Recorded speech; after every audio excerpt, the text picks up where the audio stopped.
Hello, എല്ലാവർക്കും വിനൂസ് കിച്ചണിലേക്ക് സ്വാഗതം. നമ്മൾ ഇന്നിവിടെ ചെയ്യാൻ പോകുന്നത് ഒരു ഹെൽത്തി ആയിട്ടുള്ള ഒരു ദോശയാണ്.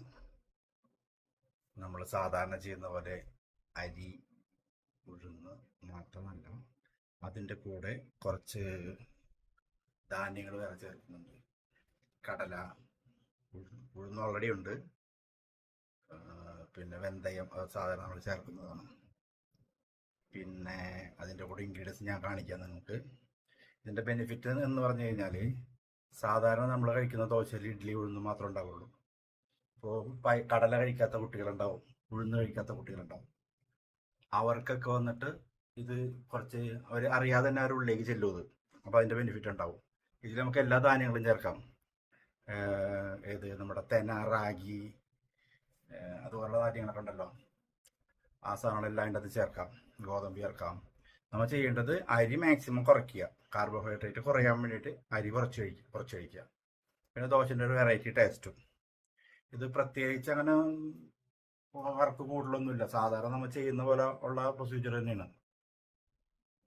ഇത് ഷുഗർകാർക്ക് നല്ലതാണ്, ഹെൽത്തിയാണ്.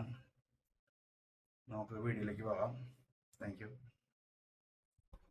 ഓക്കെ, നമ്മളുടെ ദോശമാവ് അരയ്ക്കാൻ വേണ്ടിയിട്ടുള്ള ഐറ്റങ്ങളെല്ലാം ഇവിടെ റെഡി ആയിട്ടുണ്ട്. മൊത്തം നമ്മളെടുത്തിരിക്കുന്ന 7 ഐറ്റമാണ്. അതെന്തൊക്കെയാണ് നമുക്കൊന്ന് പരിചയപ്പെടാം. നമുക്ക് കൂടുതൽ എടുക്കേണ്ടത് ഉഴുന്നാണ്. 1 ഗ്ലാസ് ഉഴുന്ന്, അതേപോലെ തെന 1 ഗ്ലാസ്, നമ്മൾ കിളിക്കൊക്കെ കൊടുക്കൂലേ തെന, അതൊരു ഗ്ലാസ്.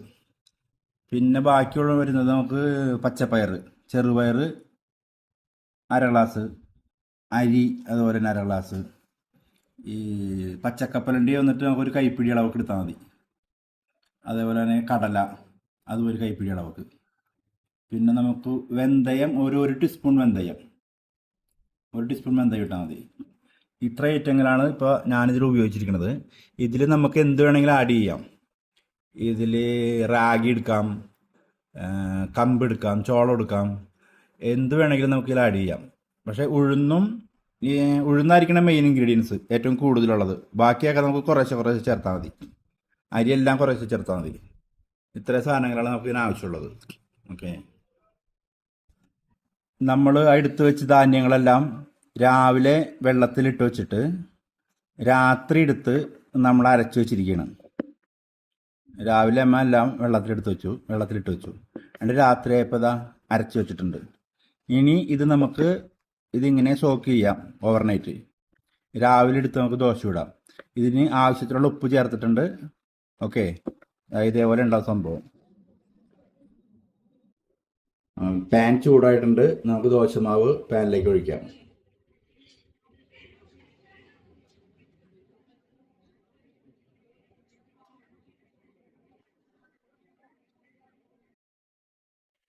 നൈസായിട്ട് വരച്ചെടുക്കാം. ചട്ടിയിലൊന്നും പിടിക്കില്ല, ഈസി ആയിട്ട് കിട്ടും.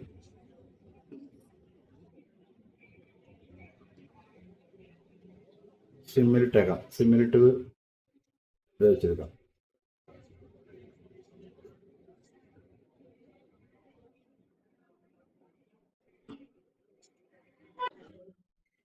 ദോശ നന്നായിട്ട് മൊരിഞ്ഞിട്ടുണ്ട്. നമുക്ക് ലേശം നെയ്യ് ഒഴിച്ചു കൊടുക്കാം. അതിലേക്ക്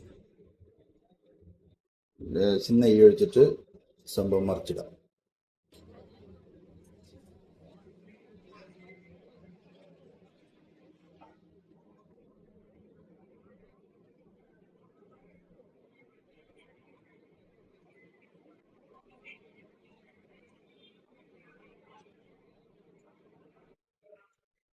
അടിവശം നന്നായിട്ട് മുരിഞ്ഞിട്ടുണ്ട്.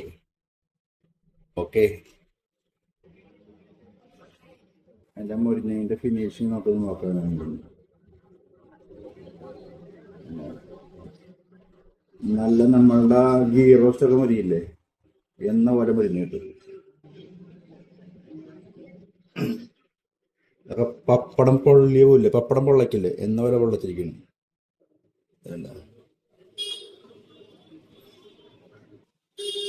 അത് എത്ര നൈസായിട്ട് നമുക്കൊന്ന് നോക്കാം. നൈസായിട്ടുള്ളത്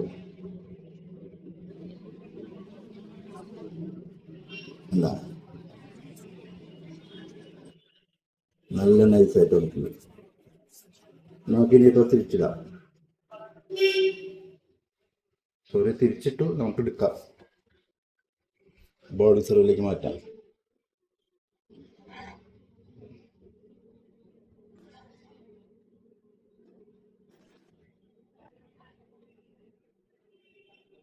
ഇതാണ് നമ്മൾ പറഞ്ഞ ദോശ.